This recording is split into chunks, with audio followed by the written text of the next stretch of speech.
We know now that Marx did not have a linear theory, but a multilinear theory. He felt, for instance, that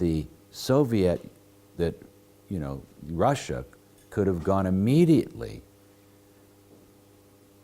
to socialism without passing through capitalism, provided that the proletariats in Europe supported that, right? So he didn't have this rigid stage theory, what we have to do. So when I go to China, for instance, the official line is, well, as you know, Peter, Marx said that we must pass through capitalism first. Well, that's not necessary. He didn't really say that. So this is a necessary stage that we have to go through. And then, of course, we'll be fully socialist. Well, then they also say, and I agree with this, that they need to build up their military to face the threat of the U.S. For survival. I mean, that's an argument that I can understand. But this argument that this is just, a stage, necessary stage, I can't see where they're going to come back, from this. It's a form of statist capitalism. Now, I won't necessarily say that publicly, because I want to be able to go back and do my work. So that's a big challenge. How, like they've made me an honorary director of the Center for Critical Pedagogy Research. So the question for me is, how do we begin critical pedagogy in China when there's a great deal of censorship?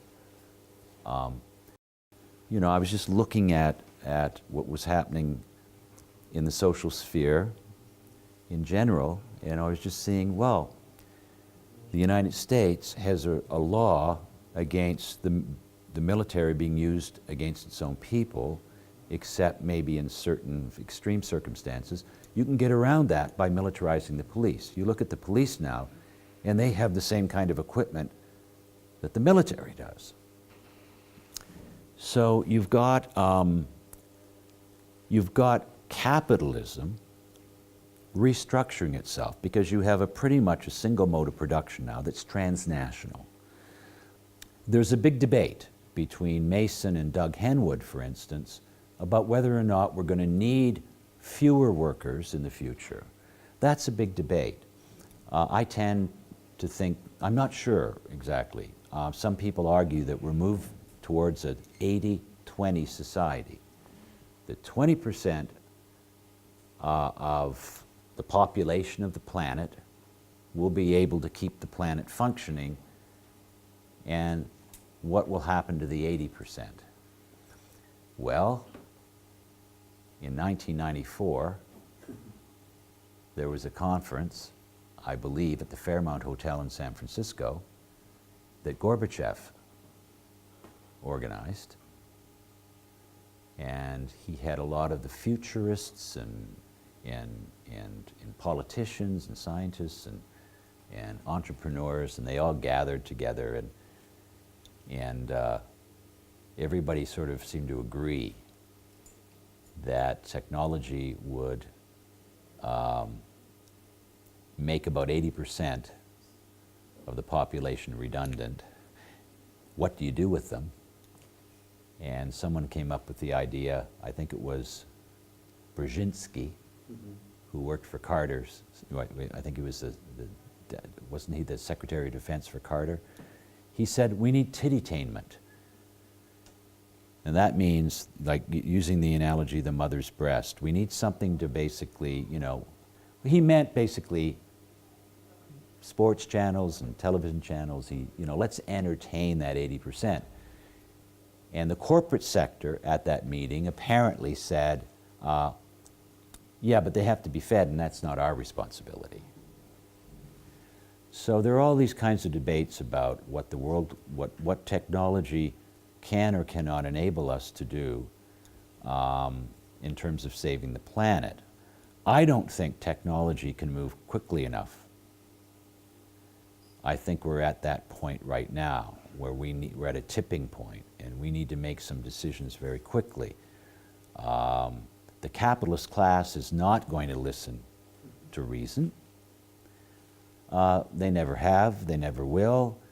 Critical pedagogy needs to become transnational. And we need to build alliances because any attempt, I think, to create an alternative to capitalism has to be transnational in scope. Socialist countries that have attempted to work in isolation have been destroyed, either militarily by the United States or economically. Chavez was attempting to build a regional bloc, right, which would have been somewhat helpful before he died. You can't go it alone. And so I think the problem has been we don't have a viable alternative. I don't know what it is. I mean, I'm not, but I think that we as educators need to become involved in this discussion.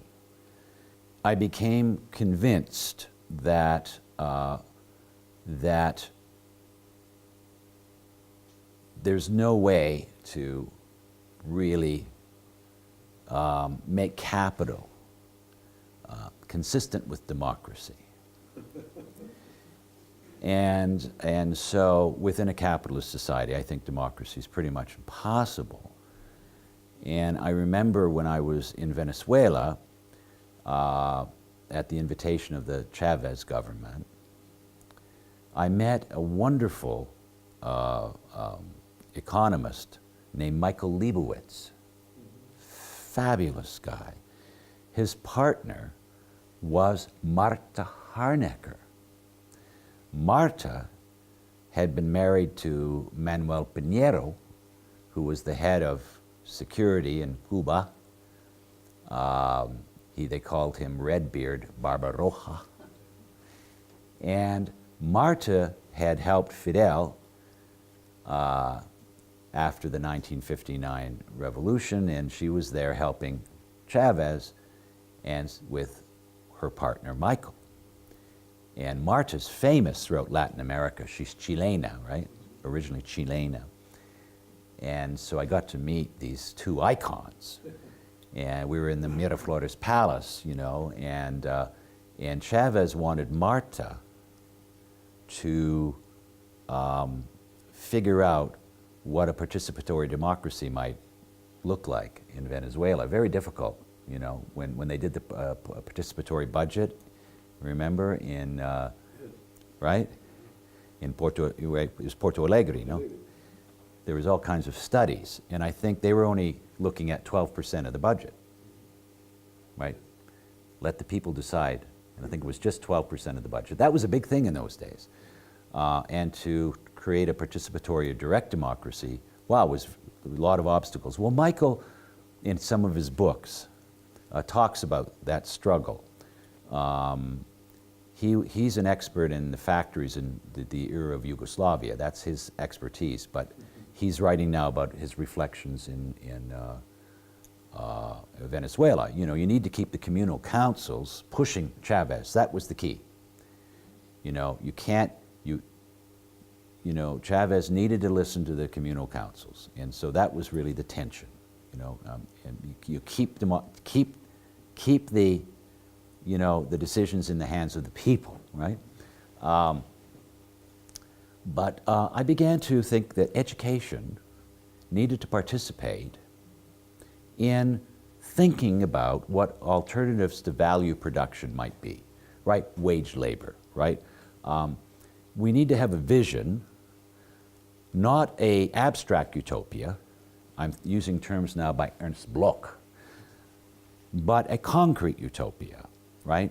So by abstract utopia, I mean, a sci-fi movie that has about a utopian world that really isn't that connected to what's going on in the earth, but a concrete utopia. You could look at the Paris, what the Paris Commune was struggling for, et cetera, et cetera, et cetera.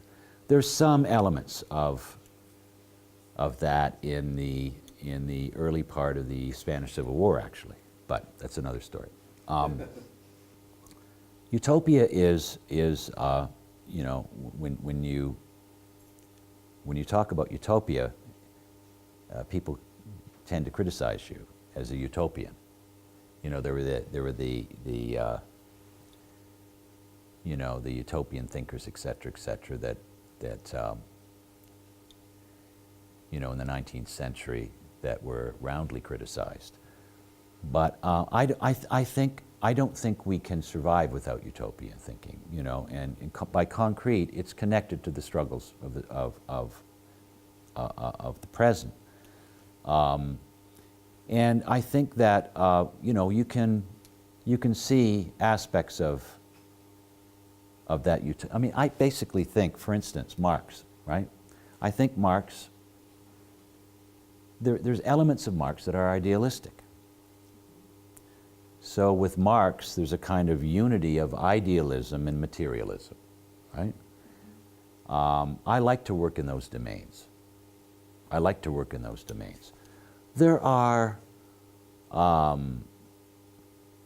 groups, organizations, social groups that people write about, you know, in India, you know, you know, for instance, the Zapatistas are often discussed as an autonomous movement that we should aspire to emulate. But there seems to be a conflict here, I've noticed in America Latina. Number one, the conflict seems to be Zapatismo versus Chavismo. I respect the Zapatistas greatly, but I'm more inclined towards Chavismo, and I'll tell you why. With the Zapatistas, they're not necessarily against the state. They put their guns down after 1994. Not a single shot has been fired by the Zapatistas after their initial armed conflict was cut short. They want to exist in tandem with the state. They're not out to remake the state. They don't want to take state power. They believe in changing the world without taking state power, because they always believe that power is always power over. It never is power with. In a state formation, it's always hierarchical. So for instance, the Zapatistas would take a position of andar preguntando. Walking, we ask questions. And they're very much against the notion of andar predicando. You know, walking, you know, walk this way because I'm telling you this is the way to go. And they believe that andar predicando, in a sense, represents the state, and andar predicando represents the autonomous Zapatista communities. So it's a question of organization. They're very horizontally organized. They've made tremendous contributions to women, the notion of women's role in society, and it's a powerful feminist sensibility to the Zapatistas. But I think you need a state. But I think you can remake the state from the bottom up. I think you need state power, because look what's happened to the Zapatistas. Chiapas is still one of the most poorest regions of the country. Their Zapatistas have made some gains in some, you know, in social gains, but